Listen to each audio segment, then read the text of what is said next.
आप लोगों को आपके पाठ्यक्रम के हिसाब से आप लोगों को एक प्रोजेक्ट करना है ना। प्रोजेक्ट को हिंदी में क्या कहते हैं? प्रकल्प।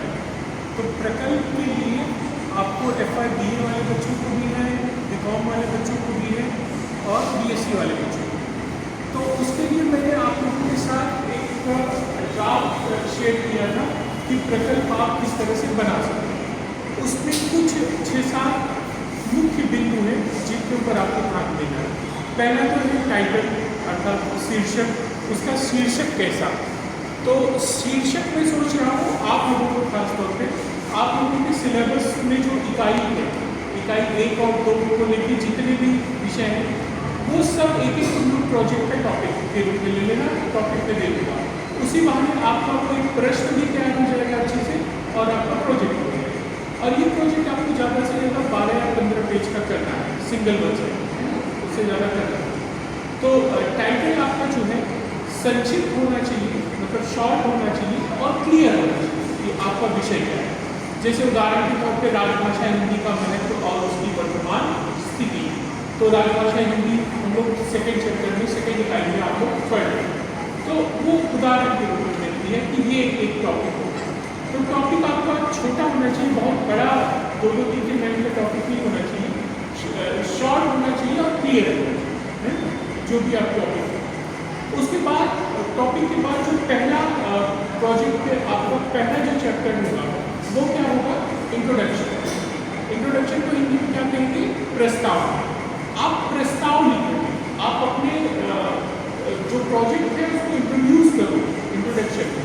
तो इसमें जो है विषय की पृष्ठभूमि और महत्व कि आपने ये विषय क्यों लिया है ना, तो उसका बैकग्राउंड आप क्लियर करोगे, उसकी पृष्ठभूमि आप क्लियर करोगे और उसके महत्व के बारे में बताओगे कि भाई ये विषय महत्वपूर्ण है, इसलिए मैंने इसको प्रोजेक्ट के रूप में चुना।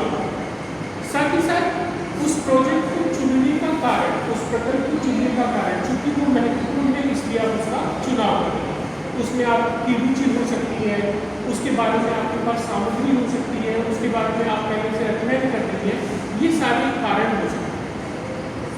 विषय से समाज शिक्षा या जीवन में होने वाला लाभ, उसको भी आप इसमें रेखांकित करें कि मैं इस विषय में प्रोजेक्ट इसलिए कर रही हूँ क्योंकि इससे एजुकेशन फील्ड में या सोसाइटी में इस तरह के लाभ है ना। तो मेरा जो विषय है, मेरा जो प्रकल्प है, मेरा जो प्रोजेक्ट है वो महत्वपूर्ण है और उसमें समाज को लाभ है, उसमें मेरी रुचि है, इसलिए मैं इस प्रोजेक्ट को ले रही हूँ या कर रही हूँ। तो ये आपका पहला चैप्टर हो जाएगा जिसको हम क्या कहेंगे? इंट्रोडक्शन, प्रस्तावना। उसके बाद आपका पहला हो गया शीर्षक, दूसरा प्रस्तावना, तीसरा आ जाता है ऑब्जेक्टिव। ऑब्जेक्टिव का मतलब कोई हिंदी में क्या कहते हैं? उद्देश्य। उसका उद्देश्य क्या है, पर्पस क्या है ना। तो इस प्रकल्प से क्या प्राप्त करना है, इसका आउटकम क्या होगा, मुख्य बिंदुओं को सूचीबद्ध करें। तो उद्देश्य को जो है 2-3-4 बिंदुओं के माध्यम से आप स्पष्ट करेंगे। जैसे मान लो उदाहरण के लिए ये है राजभाषा हिंदी का महत्व और उसकी वर्तमान स्थिति है ना।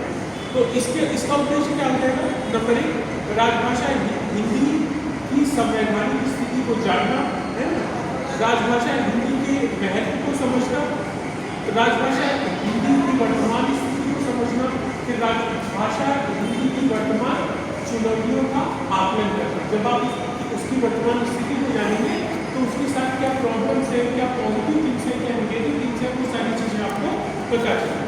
तो ये जो 5 बिंदु है ये आपके क्या हो जाएंगे? उद्देश्य, ऑब्जेक्टिव। उसके बाद एक कार्य प्रणाली, मेथडोलॉजी, कि आप अपना जो शोध कार्य है वो कैसे करें। तो शोध प्रविधि, रिसर्च मेथडोलॉजी मतलब शोध प्रविधि। तो शोध करने की चूँकि आपका प्रकल्प बहुत छोटा है, क्लास स्तर का है, लेकिन कुछ चीज़ें हैं जो शोध विधियों के रूप में जानी जाती है, मेथडोलॉजी के रूप में जानी जाती है। जैसे एक तो होता है डेटा कलेक्शन, कि आपने कोई क्वेश्चनर बना लिया, कोई प्रश्नावली बना ली, उसको लोगों को किसी इलाके या कुछ खास लोगों में बांटा और उससे जो डेटा आया उसको आपने एनालाइज कर दिया है ना, उसका विश्लेषण कर दिया, उससे आपको कुछ फाइंडिंग्स मिली। दूसरा एक तरीका होता है कि आप साक्षात्कार करते हैं, है मान लो कि के एम अग्रवाल कॉलेज में BSc के बच्चे हिंदी पढ़ रहे हैं, उनका उसके बाद में इस तरह का अपना अनुभव रहा, तो तुम क्या करोगे, उन सारे बच्चों के साक्षात्कार लेंगे, और जो कुछ बच्चे बोले कि अच्छा है, कुछ बोले कि खराब है, कुछ बोले कि बहुत अच्छा है, तो कितने ने भी बहुत खराब बोला, कितने ने बहुत अच्छा बोला, उन सब साक्षात्कार के आधार पर आप उसका रिजल्ट लीजिए। तो एक तरीका है आप लोगों के लिए इंटरव्यू का, एक दूसरा फील्ड वर्क वाला है डेटा कलेक्शन का है, और एक तीसरा है जो आप सेकेंडरी डेटा पे काम करते हो। जैसे आप प्राइमरी डेटा कलेक्ट करने नहीं जाते, सेकेंडरी डेटा पे काम करते हैं, मतलब पहले से जैसे जो किताबें हैं, जैसे राजभाषा पे आपको काम करना है, तो आपने भारत का संविधान और पुस्तकालय में जाकर राजभाषा पे 2-3 किताबें देखी, और वहाँ से जो मैटर और रेफरेंस मिला उनको कोट करते हुए आपने अपनी चीज़ें लिखी। तो आप खुद फील्ड में जाके डेटा नहीं करेंगे, आप जो पहले से जो अवेलेबल है उसको यूज करें। तो ये कुछ शैलियाँ हैं जिनका सामान्य तौर पर और बड़े पैमाने पर उपयोग होता है कोई भी जब आप रिसर्च का काम करते हो या प्रोजेक्ट का काम करते हो, तो आप लोग जो है इस तरह के मेथड्स अपनाएंगे, है ना, अपना काम करते हैं। वैसे रिसर्च मेथोडोलॉजी पे मैं एक अलग से भी आपको लेक्चर दूँ कि उसकी कौन कौन सी शोध प्रविधि है और उनका कैसे कैसे उपयोग हो सकता है। तो ये आपका चौथा हो जाएगा कि आपको अपनी मेथोडोलॉजी स्पष्ट करनी होगी कि कौन से मेथड्स आप यूज करना चाहते हैं। और लास्ट है प्रेजेंटेशन ऑफ फाइंडिंग्स, मतलब आपका जो प्रस्तुतिकरण है, जो आपको पूरा काम करते हुए जो आपकी फाइंडिंग्स है उसको रखना, मतलब एक तरह से रिजल्ट रखना, निष्कर्ष रखना। और उसके बाद जो है आपका ये जो लघु प्रकल्प जो है 5 टॉपिक है, इसी में खत्म हो जाए। और ज़्यादा आपको पढ़ा लिखना नहीं है, आपको 12-15 पेज का लिखना है, तो ये 5-6 टॉपिक्स के हिसाब से आप करेंगे तो आसानी से आपका हो जाएगा। सर इसमें 8 टॉपिक है, 8 टॉपिक, ये 5 मेन है।